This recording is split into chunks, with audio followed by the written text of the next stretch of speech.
Alhamdulillah, asyhadu an la ilaha illallah wahdahu la syarika lah,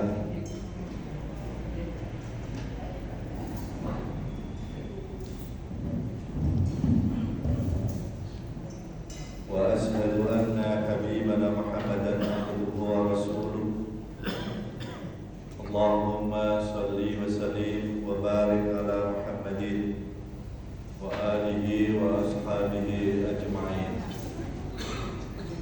Amma ba'd, para bapak, para ibu, jamaah kajian Ahad pagi yang semuanya saya hormati rahimakumullah. Syukur alhamdulillah, kesempatan bagi hari ini kita oleh Allah ditakdirkan bisa bertemu dalam keadaan yang baik, dalam keadaan selamat. Mudah-mudahan kebaikan dan keselamatan yang Allah anugerahkan kepada kita akan terus dan berlanjut sampai nanti di yaumil akhirah. Salawat dan salam kita mohonkan kepada Allah. Mudah-mudahan oleh Allah senantiasa dicurahkan kepada junjungan kita Nabi Muhammad SAW beserta seluruh keluarga beliau, seluruh sahabat beliau, dan seluruh pengikut beliau, dan mudah-mudahan kelak nanti di yaumil akhirah kita termasuk orang yang pantas diakui sebagai pengikut beliau. Hadirin yang saya hormati rahimakumullah, kesempatan yang baik ini saya ingin ngajak kepada panjenengan untuk sama-sama merenung. Sebetulnya Allah menghidupkan kita, memberi kehidupan kepada kita, menjadikan kita, kemudian Dia menghendaki kita menjalani kehidupan itu di dunia ini. Itu maunya apa? Allah itu punya kehendak yang bagaimana terkait dengan skenario kehidupan yang Allah berikan kepada kita sebagai manusia. Makanya orang Jawa bilang menungso iku kudu ngerti sangkan paraning dumati. Artinya manusia ini harus ngerti, paham dia itu dari mana, kemudian hendak kemana, dan dia ini sekarang harus ngapain, apa yang mesti dia kerjakan terkait dengan tujuan kemana itu. Islam sebagai agama yang sempurna, sebagai agama yang paripurna, itu memberi arahan terkait dengan semua itu. Kita dikasih informasi, manusia, kamu itu dari mana, dan kamu sedang di mana, dan kelak kamu akan kemana. Itu dikasih tahu. Sehingga ibarat orang yang sedang safar, orang yang sedang bepergian, kita itu punya kompas. Kalau orang muda sekarang bilang ada orientasi hidup. Jadi urip itu ada tujuan nih. Nggak sampai kita ini kehilangan orientasi, kehilangan tujuan, sehingga sudah nggak kena harus apa yang saya kerjakan, nggak punya tujuan. Terkait dengan itu, Islam menginformasikan bahwa Allah menjadikan kita, kemudian memberi sarana kehidupan agar kita bisa menjalani kehidupan ini dengan baik, supaya kita beribadah kepada-Nya. Beribadah itu saya sering sampaikan, jangan hanya dipahami, hanya yang bersifat ritualitas. Jangan dipahami hanya yang bersifat seremonial. Kalau dalam bahasa agama yang bersifat ibadah mahdhah, seperti sholat, haji, puasa, itu ibadah. Jikalau kita lakukan itu, memang ada nilai penghambaan kepada Allah. Tapi yang harus kita pahami, ibadah itu gak menunggu itu. Yang dinamakan ibadah, yang dinamakan penghambaan, gak seperti itu toh.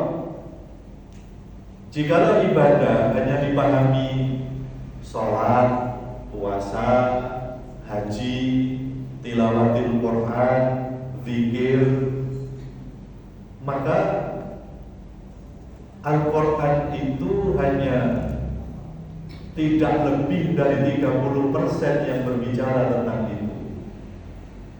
Artinya lebih dari 70% yang dibahas sekaligus harus dipedomani manusia di dalam menjalani kehidupan ini, malah aspek-aspek di luar itu. Sehingga enek kaitannya kalau sholat, zakat, puasa dan sebagainya. Apakah yang lebih dari 70% itu bukan ibadah? Ibadah.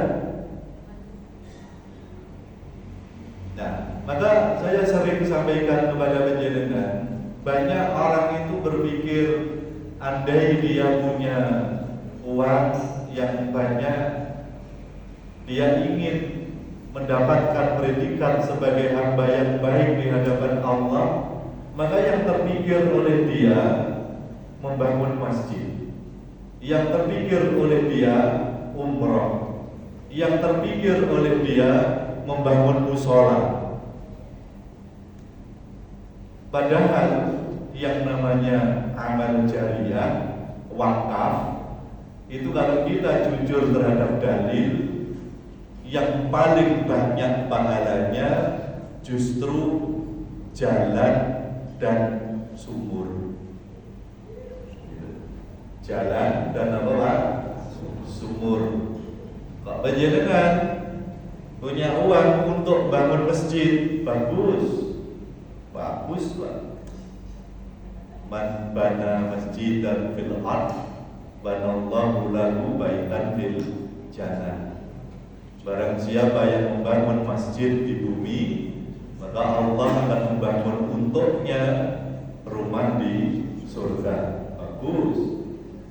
Tapi kalau kita jujur terhadap dalil-dalil ini kita kumpulkan, kemudian kita simpulkan, ternyata amal jariyah itu yang paling bagus untuk sumur, untuk jalan. Artinya yang untuk kemaslahatan umum, untuk kemanfaatan publik yang luas, maka itu nilai kebajikannya lebih besar.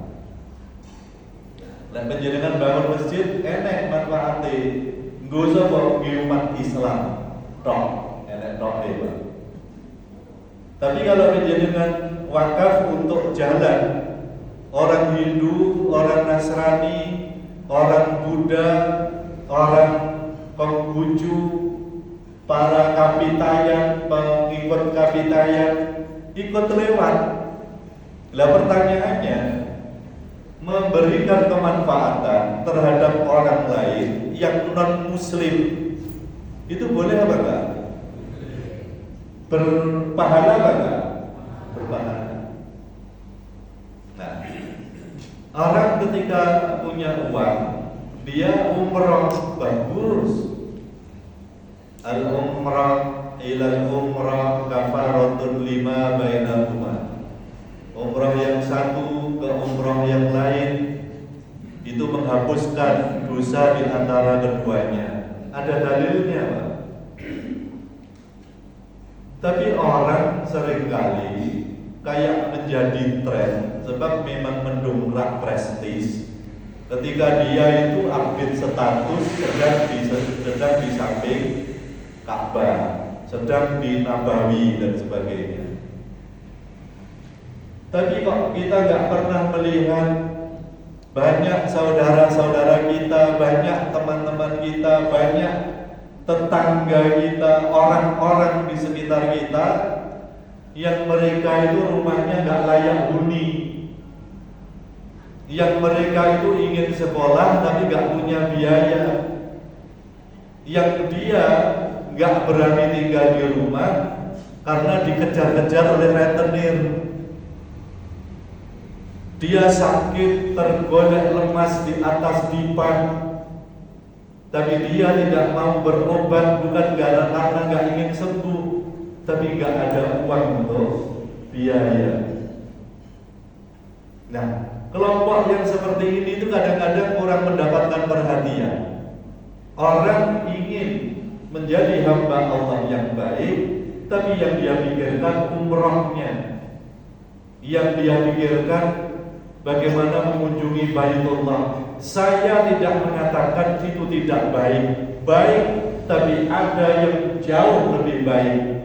Panjenengan punya atensi, panjenengan punya perhatian, panjenengan punya kepedulian dengan harta yang panjenengan miliki kepada orang-orang yang kurang beruntung. Maka saya katakan tidak ada gunanya enek uang setahun peng telu umroh, tapi tonggoni kesulitan ekonomi dia nggak peduli. Itu menurut saya kurang tepat. Maka itu Pak, tidak hanya berlaku bagi pribadi-pribadi. Kalau panjenengan itu memahami kitab awal didirikannya Persyarikatan Muhammadiyah misalnya, itu ternyata Kiai Dahlan inspirasinya Pak, itu dari surah Al-Ma'un yang Allah berfirman dengan nada yang sangat sarkastis, ara'aital ladzi yukadzibu biddin, bentuknya istifham, bentuknya pertanyaan, tapi sangat menusuk hati. Tahukah kamu orang yang mendustakan agama? Ngerti yo, ngerti tak ira? Wong sing agamane golong-golongne agama. Siapa mereka? Allah yang berfirman, fadzalikal ladzi yatul yatim wa la yahuddu ala ta'amil miskin. Jadi Allah menyebut dua kelompok orang-orang yang jikalau kita abaikan, jikalau kita enggak pedulikan, maka kita mendapatkan label sebagai pendusta agama. Ayo, kalau kita komitmen terhadap dalil, saya enggak pernah umroh, saya punya uang enggak go umroh, apakah saya termasuk pendusta agama? Apakah saya pendusta agama? Tidak. Tapi ketika saya punya uang, andai saya ambil untuk memberi kepedulian terhadap anak yatim, kepada fuqara, kepada masakin, enggak ganggu stabilitas ekonomi keluarga, saya enggak peduli terhadap dia, maka saya disebut pendusta agama. Maka kalau kita mau menggunakan logika kita, sesuatu yang jikalau kita tidak lakukan kemadaratannya lebih besar, berarti itu lebih urgent. Saya tidak umroh, hampir tidak ada kemadaratan, tidak ada dalil yang bisa digunakan untuk mencela saya. Tapi saya nggak peduli terhadap orang miskin, nggak peduli terhadap fuqara, nggak peduli terhadap anak yatim, padahal punya uang untuk memberi kepedulian terhadap mereka, saya berdusta agama. Maka saya lantang sampaikan, orang nek gunane Muhammadiyah punya rumah sakit yang besar, hampir di setiap kota, di setiap kabupaten punya rumah sakit besar. kalau orang-orang miskin masih tidak kuat berobat di rumah sakit miliknya Muhammadiyah. Nggak usah kita membanggakan Muhammadiyah punya universitas yang besar, maju, 5 universitas terbaik di dunia, 1 di antaranya miliknya Muhammadiyah. 10 besar perguruan tinggi terbaik di dunia, yang 2 miliknya Muhammadiyah. Tapi apa gunanya semua itu jikalau anak-anak miskin nggak kuat menempuh pendidikannya di universitas miliknya Muhammadiyah. Jadi Muhammadiyah harus reinterpretasi. Jadi kudu dinilai ulang, ada istimbat ulang. Sakjane tuk rikala semono Muhammadiyah ini didirikan untuk apa dan mau ngapain. Rumah sakit itu sebetulnya yang profit oriented apa sosial oriented. Universitas, sekolah-sekolah miliknya Muhammadiyah itu profit oriented atau sosial oriented. Untuk kepentingan sosial menggugulin duit. Ini harus jelas. Itu memahami ibadah tidak hanya yang bersifat seremonial, yang bersifat mahdhah. Jadi menjadikan misal dakwah di tengah-tengah masyarakat itu apa harus pinter pidato, hafal hadis, hafal ayat Quran, kemudian bisa dalil dengan fushah yang benar. Tidak harus begitu, Pak. Ada atlet voli dari Jember, jenengan tentu kenal, namanya Megawati Hangestri Pratiwi. Dia menjadi salah satu pemain di klub voli Korea, Red Spark, gila. Nah dia pakai jilbab, dia santun. Orang kemudian tertarik, ternyata Islam itu mengajarkan karakter yang semacam ini. Dia ini terbawa dengan kultur Jember. Kalau salaman dengan yang lebih tua dicium. Sama teman-temannya dia baik. Megawati, kamu kok baca sesuatu ketika mau bertanding, kamu baca apa? Saya baca sholawat. Ternyata ini menjadi daya tarik. Dia mungkin nggak bisa dalil, dia mungkin nggak bisa berceramah, tapi banyak orang tertarik kepada Islam gara-gara apa yang dilakukan oleh Megawati. Ada lagi atlet MMA, namanya Khabib Nurmagomedov. Ternyata nama Magomed atau Gomedov itu artinya Muhammad. Jadi orang Rusia itu kalau orang Dagestan itu menyebut Muhammad itu Magomed. Kalau penjenengan tahu ada atlet MMA yang lain, Magomed Ankalaev, itu Magomed maknanya Muhammad.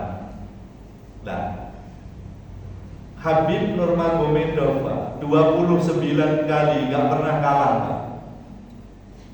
Kemudian dia sebelum ada seorang pun merebut gelarnya, dia berhenti, Pak, begitu saja.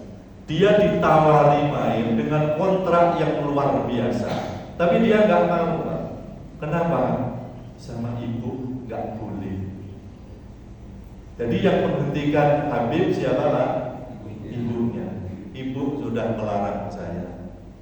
Saya nggak mungkin bertanding tanpa direstui oleh ibu saya.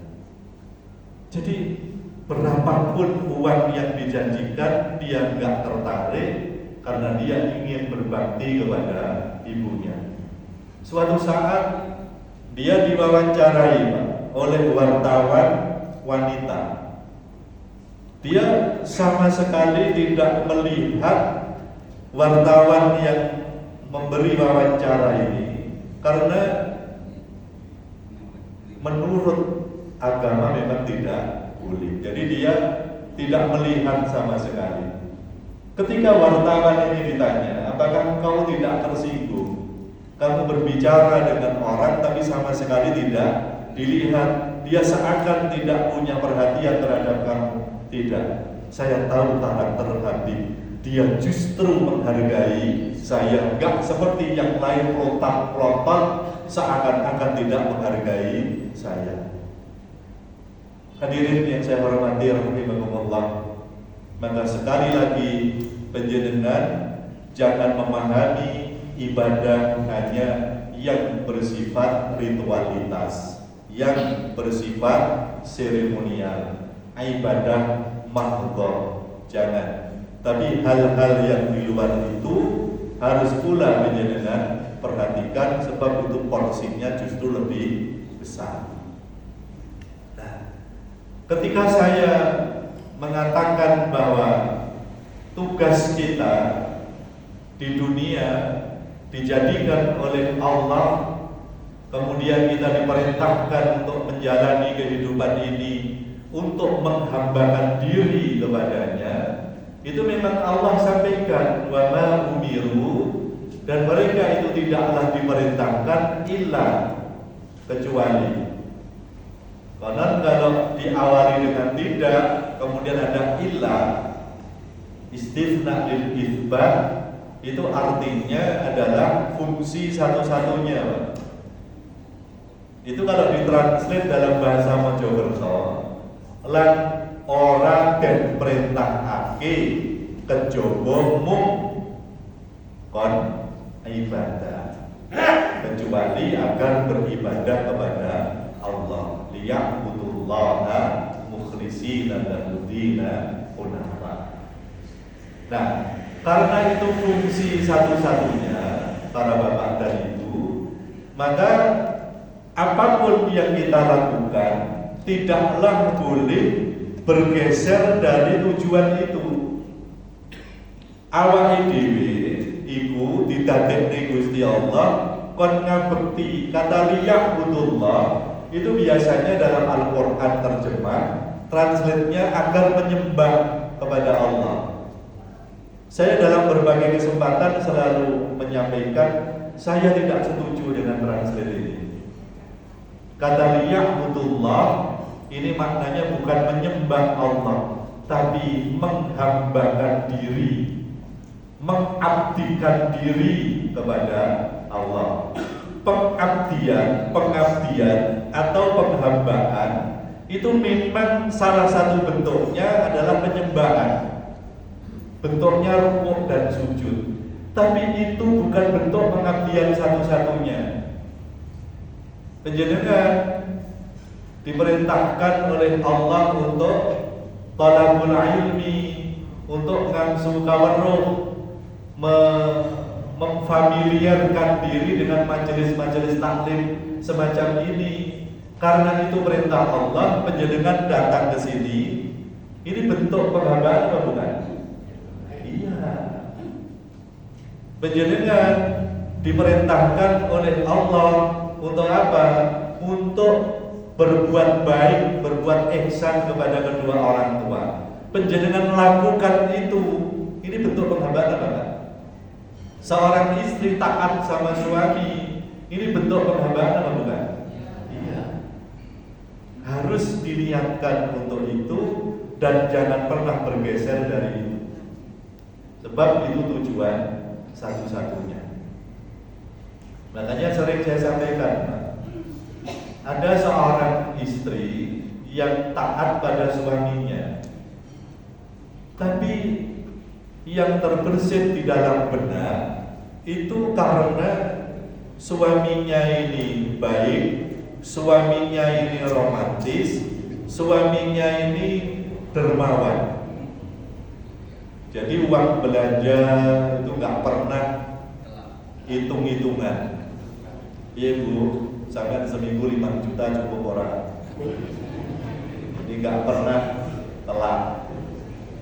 Dia romantis, dia baik, dia penyayang.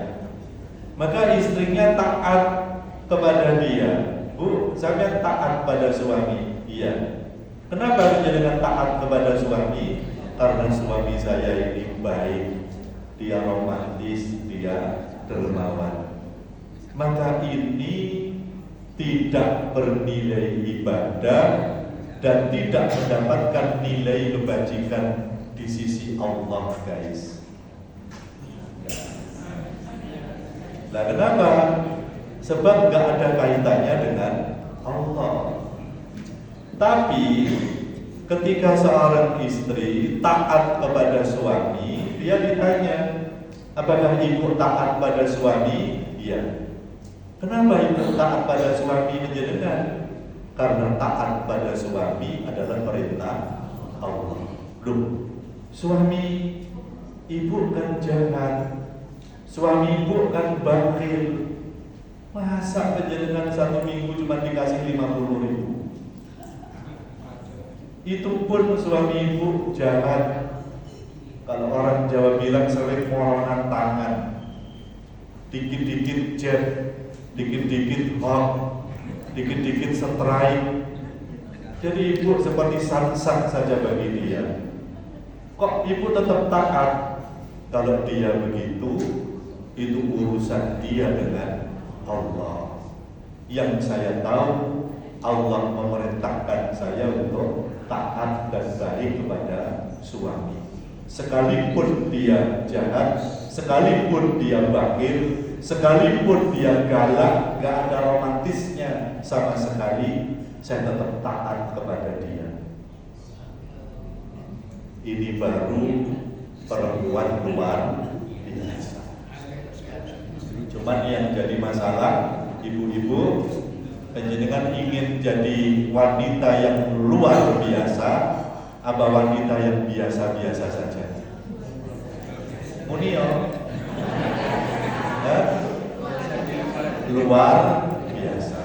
Jadi suami penjenengan jahat, penjenengan tetap harus taat. Suami penjenengan bakhil, tetap harus taat. Sebab itu urusan dia dengan Allah.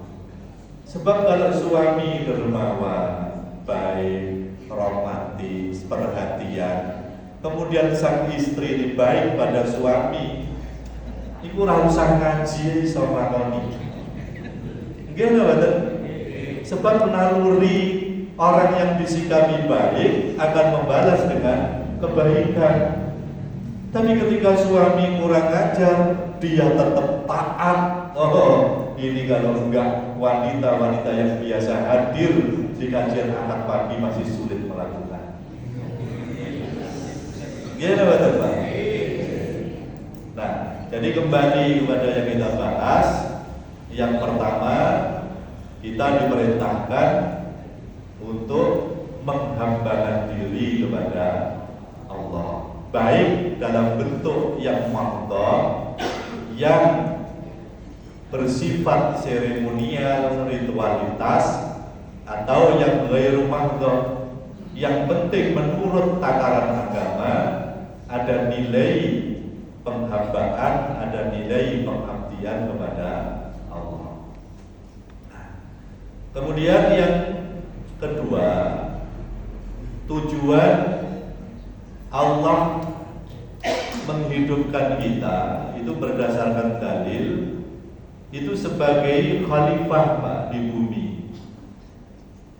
Allah Subhanahu wa taala ketika jauh-jauh sebelum menjadikan Adam sebagai manusia yang pertama, dia memberikan maklumat woro-woro di depan para malaikat. Ini ja'ilun fil ardi khalifah. sesungguhnya aku akan menjadikan di muka bumi seorang khalifah. Lah khalifah itu apa tugasnya? Para ulama berpendapat khalifatul ard, khalifah di bumi itu tugasnya memanage bumi bagaimana agar menjadi baik, sehingga apapun kapasitas penjenengan misal jadi penguasa, penjenengan jadi pedagang, penjenengan jadi petani, penjenengan jadi pemimpin, semuanya itu harus ditujukan untuk mengemban amanah sebagai khalifah, yaitu memimpin bumi ini bagaimana agar menjadi baik. Orang yang jadi pemimpin itu sudah enggak memikirkan bagaimana wilayah yang saya pimpin menjadi baik, orang-orang yang saya pimpin terayomi dan terayemi, tidak memikirkan hal yang demikian. Berarti dia enggak sadar bahwa dia adalah sebagai khalifah. Iya Pak, dikongkon jadi presiden malah korup, malah membuat dinasti, seakan-akan negara ini milik keluarganya. Dia mestinya komitmen terhadap aturan, komitmen terhadap undang-undang, sebab ini real. Orang itu kalau sudah nggak taat pada aturan, manakala nggak sesuai dengan aturan, bukan dia yang menyesuaikan, tapi aturan yang dirubah, rusak, ambiar. Iya. Jadi aku duwe anak, lek manut undang-undang belum cukup umur, bukan nunggu sampai umurnya cukup, tapi undang-undangnya yang dirubah. Amok guys. Ini berarti dia nggak sadar bahwa dia itu sebagai khalifah. Sehingga orang yang sadar kapasitasnya sebagai khalifah, maka dia berusaha menciptakan dunia dia ya apa amrih apike, ya apa amrih tentremi, bagaimana menciptakan kedamaian di dunia ini. Pantang bagi seorang yang beriman, yang sadar kapasitasnya sebagai khalifah, dia justru menjadi biang kerok terjadinya keributan-keributan, ketidakdamaian dan sebagainya. Adam alaihi salam itu diproklamirkan oleh Allah ini sebelum diciptakan Pak. Ini ja'ilun fil ardi khalifah. Dijadikan apa? Khalifah. Di mana? Fil ard, di bumi. Cuman yang jadi pertanyaan, begitu Allah ciptakan Adam, ternyata enggak diturunkan ke bumi, tapi disuruh bertempat tinggal di surga. Uskun anta wa zawjukal jannah. Kamu berdua, kamu dan istrimu tinggal sana di surga. Nah, kemudian melalui serentetan peristiwa, akhirnya dia diusir dari surga, disuruh turun ke bumi. Orang yang kritis akan bertanya, loh, lek memang tujuannya Gusti Allah menciptakan Adam untuk dijadikan khalifah di bumi, ngapa kok gak langsung diturunkan ke bumi menjadi khalifah, tapi disuruh tinggal di surga, kemudian ada peristiwa-peristiwa yang dia divonis sebagai pihak yang bersalah, kemudian terusir secara terhina sebagai hamba yang berdosa. Nyapa kok gaya lakon semacam itu? Kalau penjenengan mengikuti cerita Al-Quran, dan ini versi yang paling benar, ini kan Adam kemudian Hawa, kemudian iblis. Ini kan menjadi pemeran utama dalam kisah itu. Itu ada pelajaran yang luar biasa ya. Yang pertama, Allah itu ingin menunjukkan bahwa kelak kamu ini akan menghadapi musuh di dalam mengemban kekhalifahanmu, yaitu makhluk yang karakternya seperti iblis.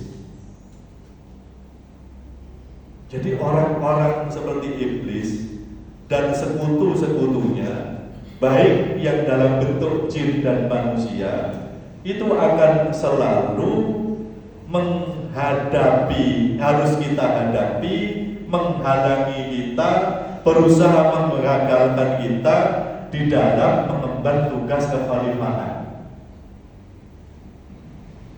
Itu ditunjukkan Pak oleh Allah, sehingga dikatakan setan itu lakum aduwwum mubin. Lakum bagi kalian, aduwwum mubin, musuh yang nyata. Dikasih tahu itu. Karakternya gimana? Dia membohong. Karakternya gimana? Dia selalu menjanjikan yang indah. Karakternya gimana? Dia hanya punya satu tujuan, yaitu mencelakakan kita. Maka bujuk rayu setan dalam bentuk apapun jangan diikuti, Pak. Itu semuanya bertujuan agar kita terjerembab ke dalam kehinaan. Kemudian pelajaran yang kedua yang diajarkan Allah kepada Adam termasuk kita, bagaimana mensikapi kesalahan. Jadi Adam itu divonis sebagai pihak yang bersalah. Nyapa dipenging ra meneh. Iblis divonis sebagai pihak yang salah. Nyapa dia diperintah nggak mau. Jadi kalau iblis diperintah nggak mau, kalau Adam dilarang ngengkel, kan begitu. Tapi ketika keduanya sama-sama divonis salah, itu di dalam merespon kesalahan dosa yang telah dia lakukan, iblis dan Adam merespon dengan sikap yang berbeda. Kalau iblis itu menganggap bahwa kesalahan ini gara-gara Adam, padahal fakta kasus gak ada kaitannya dengan Adam sama sekali. Apakah ketika Allah merintahkan kepada iblis untuk bersujud kepada Adam, ini karena permintaan Adam? Ya Allah, tolong perintahkan malaikat termasuk iblis untuk sujud kepadaku. Apa begitu? Tidak. Lalu Allah perintahkan iblis dan malaikat untuk bersujud kepada Adam. Siapa yang berinisiasi? Allah sendiri. Tapi begitu iblis gak mau sujud kepada Adam, kemudian dia divonis sebagai pihak yang salah. Dia tidak melihat siapa yang memerintahkan, tapi dia lebih melihat kepada siapa saya diperintahkan untuk sujud. Maka ini Pak, menurut iblis yang patut dipersalahkan adalah Adam. Goro-goro Adam saiki aku dimurkai karo Gusti Allah. Makanya lek ana wong divonis salah, kemudian cik nyangkot kiri kanan depan belakang, kuwi mintane iblis. Jadi golek kambing hitam itu mintane iblis. Tapi Adam berbeda. Dia ketika mengaku di hadapan Allah, Rabbana dzalamna anfusana. Wahai Tuhan, kami telah zalim kepada diri kami sendiri. Siapa Adam yang zalim? Saya. Kepada siapa kamu zalim? Pada diri kami sendiri. Sama sekali tidak menyebut iblis. Padahal fakta kasus Adam ini dianggap salah gara-gara dibohongi oleh iblis. Tapi entah demikian, Adam nggak menyebut nama iblis sama sekali. Itu kan Adam tinggal di surga, didatangi oleh iblis. Kalau di dalam Bible, konon iblis ini datang dalam rupa nama apa? Ular. Dalam Bible itu Allah. Maka iblis tanya kepada Adam, how are you? Jawab orang dari baik. Dan ini awakmu apa-apa oleh semuanya boleh. Apapun yang saya inginkan oleh Allah diberi. Masa gak ada yang dilarang? Ada. Saya ini cuma gak boleh mendekati pohon itu. Saya gak boleh mendekati pohon itu. Tapi yang lain lost, yang lain boleh. Lalu Adam ketika sudah ngomong demikian, iblis memerankan karakternya sebagai pembohong. Dia berpura-pura sedih. Duh, Adam, celaka kamu. Loh, kok celaka? Iya, ternyata kenikmatanmu yang begitu besar di surga itu gak bisa kamu nikmati untuk selama-lamanya. Ternyata Allah tidak menghendaki kamu tinggal di surga selama-lamanya. Buktinya apa? Kamu tidak boleh mendekati pohon itu. Pohon apa, Pak? Lek penjenengan ngarani pohon huldi, berarti penjenengan bolone iblis. Jadi sampai sekarang Allah, Rasul tidak pernah menyebut pohon itu pohon huldi. Yang menyebut pohon huldi siapa, Pak? Iblis. Dengci lompo Anda. Ternyata kamu tidak boleh tinggal di surga untuk selama-lamanya. Buktinya kamu tidak boleh mendekati pohon itu. Itu namanya syajaratul khuldi, pohon keabadian. Maka orang yang bisa memakan buahnya, dia akan tinggal di surga untuk selama-lamanya. Nah, sekarang kamu jangankan memetik buahnya, jangankan memakan, mendekati saja kamu nggak boleh. Berarti Allah punya mau, kamu nggak boleh tinggal di surga untuk selama-lamanya. Masa begitu? Demi Allah. Sumpah lah iblis. Demi Allah. Nah, makanya Adam dan istrinya tertipu. Fakta kasus sing ngapeki sinten, Pak? Siapa yang membohongi? Iblis. Itu andai dibawa ke persidangan, tapi yang netral, Pak, bukan yang penuh trik dan intervensi. Kaya sidang ijazah palsu, Pak. Itu mau pure yang dianggap salah kira-kira iblis apa Adam? Iblis. Tapi Adam tidak menyebut nama iblis. Rabbana zalamna anfusana. Siapa yang salah dan kami? Kepada siapa kamu salah? Kepada diri kami sendiri. Maka Allah mengampuni dosa-dosanya Adam. Tobatnya Adam diterima oleh Allah. Ada pelajaran di situ. Nah, setelah dianggap mendapatkan pelajaran yang cukup sebagai bekal untuk mengemban amanah sebagai Khalifatul Haq, Adam kemudian diturunkan ke bumi. Jadi skenario-nya semacam itu. Nah, kita sebagai duriannya, sebagai anak cucunya Adam harus sadar akan itu. Makanya tugas kekhalifahan itu banyak yang harus kita lakukan dengan cara bersinergi, melakukan bentuk-bentuk simbiosis.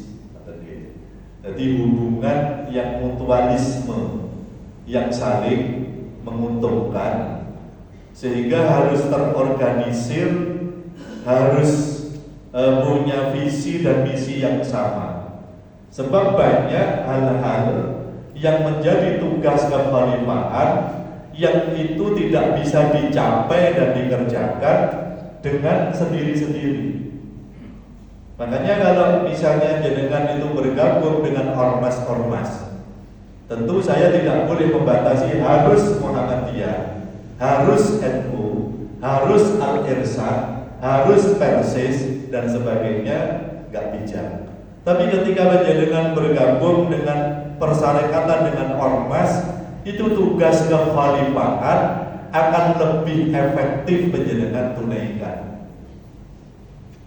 Makanya Allah dawuh wal takum minkum ummatun yad'una ilal khair.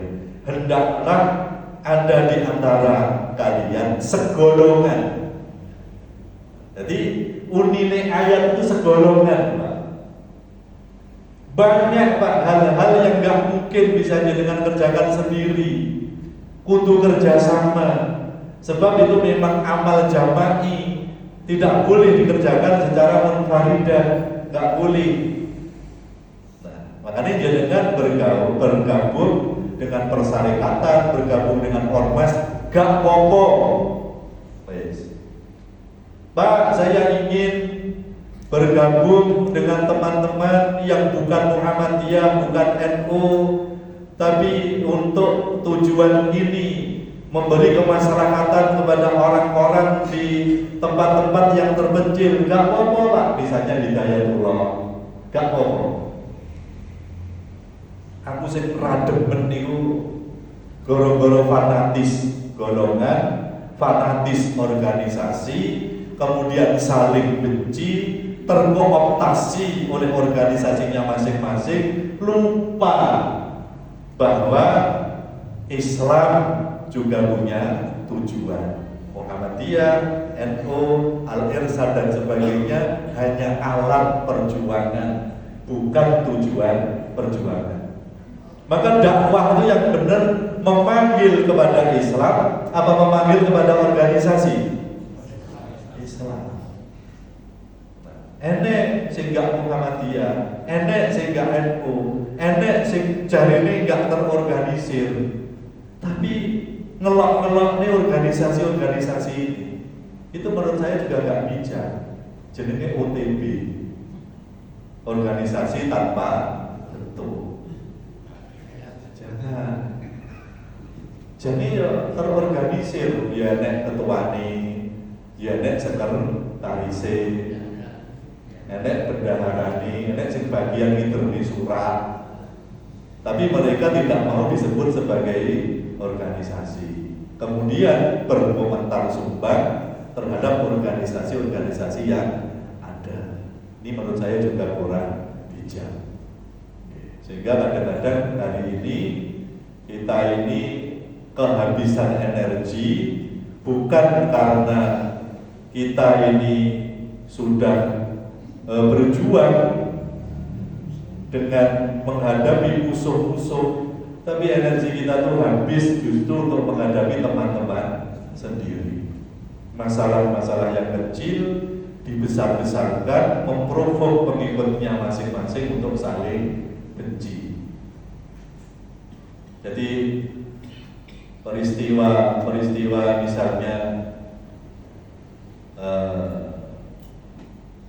yang hangat, misalnya Riyad Dajri, Pak Riyad Dajri, terus kemudian Ustadz Adi Hidayat ngomong musik, itu ternyata lek neng Blitar top wajam, tajam sekali musik itu, top wajam sekali. Mungkin menjadikan musik itu haram mutlak apa halal bersyarat? Jawab masih tegas. Haram mutlak, apapun alasannya, apapun liriknya, apapun jenisnya haram. Apa delok-delok? Terus butilah. Delok-delok. Jenengan sing pemahamani delok-delok, saya ingatkan ini. Mereka yang mengharapkan musik secara mutlak, banyak di antara mereka itu yang para masyayikh, orang-orang ahli hadis, orang-orang ahli fikih yang keilmuannya jauh di atas kita. Maka panjenengan harus menghormati. Nyapa orang nyanyi yang ora dosa. Aku suka mau musik, aku gak mau nyanyi. Mungkin apa dosa? Dosa apa enggak? Tidak. Bahkan nek cara aku layak diapresiasi. Oh dia hati. Ning kelompok yang ini, yang hati-hati ini, yojok teman-teman nek ngicipi lambe. Terus ngelok-ngelok nih kelompok yang menghukumi musik halal bersyarat. Jadi yo halal, tapi gak mutlak, delok-delok. Engkau lek jenengan menghukumi haram mutlak, jenengan akan berhadapan dengan mayoritas umat Islam dan bahkan berhadapan dengan mayoritas ulama. NU punya Yana Lewaton musik, Muhammadiyah punya Mares Samsurya, Buya Hamka pernah karang lagu panggilan jihad, Bimbo yang lagu-lagu rohani ternyata juga banyak yang suka. Bahkan yang pernah menuliskan syairnya adalah Taufik Ismail. Nah ini lek diharamkan secara mutlak, maka kelompok ini akan berhadapan dengan mayoritas umat Islam. Oke, menjadikan boleh tegak di atas prinsip, tapi gak usah ngelok-ngelok nih saudaramu yang kebetulan berbeda pendapat. Kok kita akan kehilangan tujuan. Energi kita habis untuk nukari koncone dewi, lupa dengan tujuan yang asli. Jangan kok ngarok-ngarok nih musik secara mutlak. Dulur-dulur yang awake dhewe sing NU tiap acara nyanyi ya lalwaton. Ya lalwaton, ya lalwaton, ya lalwaton. Hubul waton minal iman wala takum minal hirman inhalu andal waton haram mulia menolak keroyok bangsa.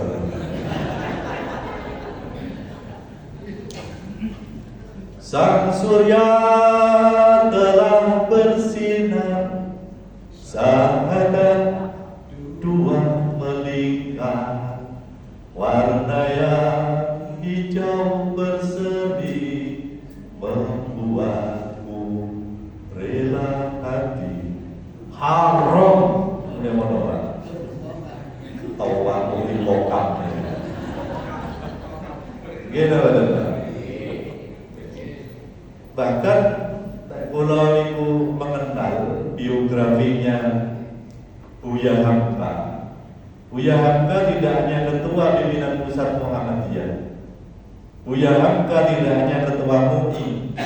Buya Hamka tidak hanya ulama yang skala Soekarno saja mengakui kealimannya. Tapi Buya Hamka punya ruh jihad yang luar biasa. Ketika harus memegang prinsip, dia harus berhadapan dengan kebijakan rezim, dia rela di penjara. Dia nggak mau kehilangan prinsip. Maka ngomong nih alime, ngomong nih ruh jihadnya jauh Pak di atas kita. Tapi dia juga menciptakan lagu Allahu Akbar, Allahu Akbar, Allahu Akbar. Kalam suci memanggil kolbu berjuang, maju serta membela kebenaran.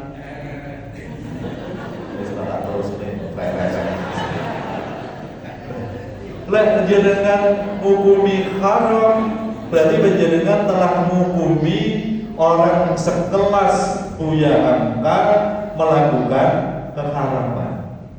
Yang benar gimana? Sudahlah tasawuf, sama-sama tegak di atas prinsip, tapi nggak usah saling bertengkar dengan sesama saudara. Oke? Ini kan mau takja kalau dulur-dulur NU rukun siap? Yang muslimat kita ajak rukun dengan yang Aisyah siap? Yang Muhammadiyah rukun dengan yang NU siap?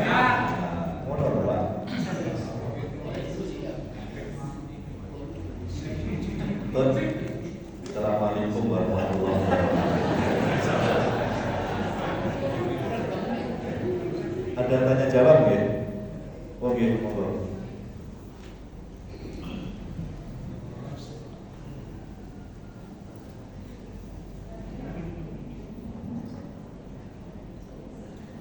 Pada Bapak Ibu sekalian, silakan kalau ada yang mau ditanyakan, ya sering-sering tadi. Sering-sering itu apa itu? Silakan dikonfirmasi, memberi kesempatan Ustaz untuk minum sejenak supaya bisa dilaksanakan. Ada yang mau ditanyakan sampai itu? Monggo. Terima kasih. Bapak satu, Ibu satu ya, waktunya terbatas. Tadi Ustaz menjelaskan yang terkait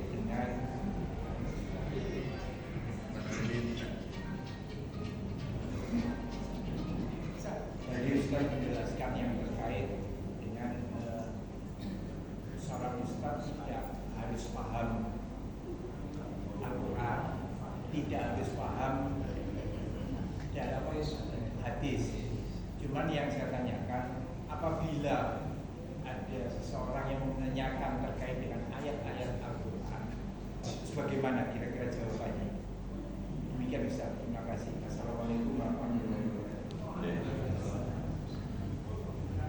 Tadi saya menjelaskan tidak harus paham Quran, paham hadis. Yang mana nih? Oke.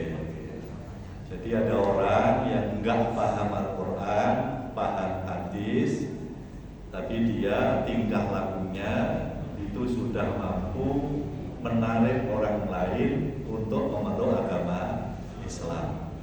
Lalu pertanyaannya, jika ada orang-orang yang bertanya tentang Quran, tentang hadis, itu dia menjawab, saya tidak ngerti, tapi saya punya guru.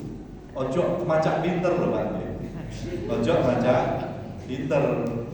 Boleh macak pinter, kemeruh, akhirnya dia bisa salah. Itu tadi cuma mencontohkan orang-orang yang sebetulnya nggak begitu bisa dalil, nggak begitu hafal hadis, tapi tingkah lakunya ini sudah mampu menjadikan orang lain itu tertarik kepada Islam. Sehingga kalau kita pahami jenengan-jenengan yang bisa membaca Al-Quran bahkan hafal, bisa membaca hadis bahkan hafal, lebih berpotensi, lebih besar kesempatannya untuk berdakwah dibandingkan Megawati yang cuma pemain voli. Ada seorang judoin, Pak, judoin berkebangsaan Mesir. Dia main untuk perebutan medali emas dengan judoin berkebangsaan Jepang. Yang dari Jepang ini naik ke ring itu, Pak, sudah dalam keadaan semper, Pak. Sebab pertandingan-pertandingan sebelumnya sudah menjadikan dia cedera. Maka yang dari Mesir ini oleh pelatihnya, oleh supporternya sudah singkat saja ini kesempatan, ternyata dia nggak mau. Akhirnya dia kalah. Nah, kekalahan dia ini mengherankan, Pak. Ketika diwawancarai sama wartawan, dia jawabnya begini. Sebetulnya kalau saya ingin mengalahkan itu mudah bagi saya. Tapi agama saya itu melarang. Jadi melarang untuk meladeni orang yang sudah sakit. Jadi bertanding dengan orang yang sudah sakit ini dia nggak mau. Nah, lalu kamu kan nggak bisa mendapatkan medali. Kamu hanya mendapatkan medali emas. Kalau hanya karena medali saya harus melanggar ajaran agama saya nggak mau. ini ternyata diblow luar biasa oleh wartawan, punya daya tarik terhadap orang-orang yang dulunya punya kesan miring terhadap Islam. Lalu kalau Megawati ditekok dalile bi, tekoni dalile bi, maka dia nggak usah memenuh. Dia harus menyerah. Saya memang nggak begitu paham. Yang saya pahami, saya mesti hormat pada siapapun, saya mesti hormat dan baik pada siapapun. Sekalipun kamu bukan muslimah, saya harus diperintahkan oleh agama saya harus baik dengan kamu. Mono yang berubah saja. Nggak mungkin takon ayate. Wong dek ini dituduhi tulisan paling ora iso maca. Ngaten nggih? Satu lagi, ibu-ibu, yang belakang, paling belakang, duduk jari ini monggo.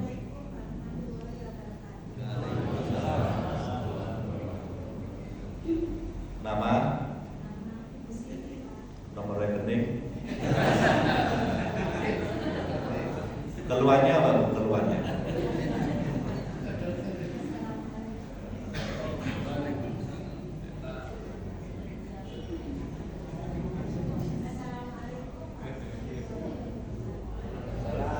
Itu miteter atau ditinggem, jangan dipedet, dipedet sebentar, ditahan, coba.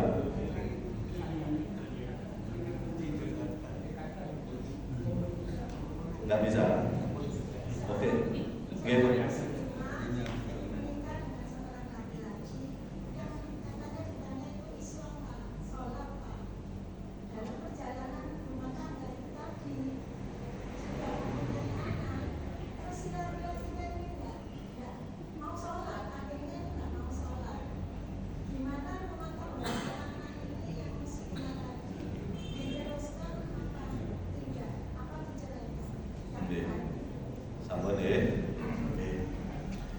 Seorang yang beriman itu puncak daripada tujuannya adalah mendapatkan surga, mendapatkan ridho Allah. Dia sudah berusaha untuk melakukan itu saat nikah dulu. Dia memilih seorang suami yang muslim juga sholat. Kemudian setelah rumah tangga ini berjalan, punya anak, gitu ya Bu. Ternyata suami ini tidak sholat apa memang betul-betul murtad? Tidak mau sholat. Tidak mau sholat ini berarti sudah murtad, Pak. Karena inna baina rajuli wa syirki wal kufri tarkus sholat. Jadi yang memisahkan seseorang dengan kekufurannya, dengan kesyirikannya, karena dia meninggalkan sholat.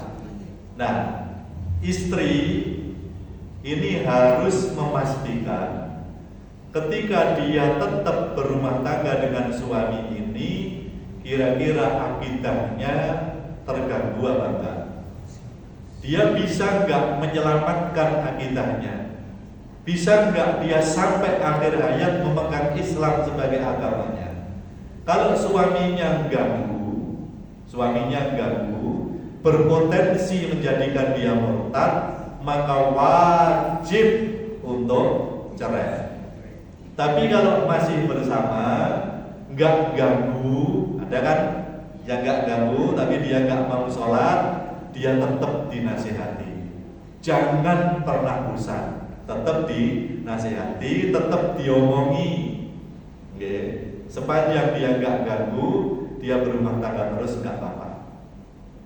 Ya dengan jangan ditakut-takuti, dia kan non muslim, berarti setiap kali kita berhubungan statusnya kan zina. Jangan terlalu jauh itu. Jangan terlalu jauh itu. Pokok penjenengan bisa memastikan akidahnya selamat, nggak ganggu agamane, nggak apa-apa diteruskan. Boleh ngomong wis cerai, wis pegatan. Itu orang yang mikirnya pendek. Dia sudah punya anak, guys. Dia sudah punya rumah. Orang itu kalau cerai sudah. Itu yang pasti jadi korban adalah bukankah Fir'aun masih bersama terus dengan istrinya yang mukminah. Padahal Fir'aun itu kafir 24 haram. Saya yakin sejahat-jahatnya suaminya wanita ini tidak sejahat Fir'aun. Nggih. Ngaten Bu nggih. Sampun. Terima kasih. Bapak Ibu rahimahullah, demikian pencerahan pagi hari ini. Banyak sekali yang dapat kita dapatkan pada pagi hari ini. Saran untuk itu yang bertanya tadi, yang mungkin itu temannya atau saudaranya pada kasus itu, nek tidak mau sholat kerja taklim mawon, jangan sholat taklim mawon, biar dinasihati Ustaz. Ya. Terima kasih. Satu pengumuman untuk infak pagi hari ini terkumpul 944.000 rupiah. Disampaikan jazakumullah khairan katsiran kepada Bapak Ibu semuanya yang telah berinfak untuk Masjid Berusaha. Bapak Ibu sudah disiapkan makan pagi di ruang sebelah. Bapak-bapak di ruang sebelah, ibu-ibu tetap di ruang masjid di depan di teras masjid. Demikian kurangnya mohon maaf, kita akhiri dengan hamdalah alhamdulillahirabbil alamin. Subhanallahumma wa bihamdihi asyhadu an la ilaha illa anta astaghfiruka wa atubu ilaik. Assalamualaikum warahmatullahi wabarakatuh.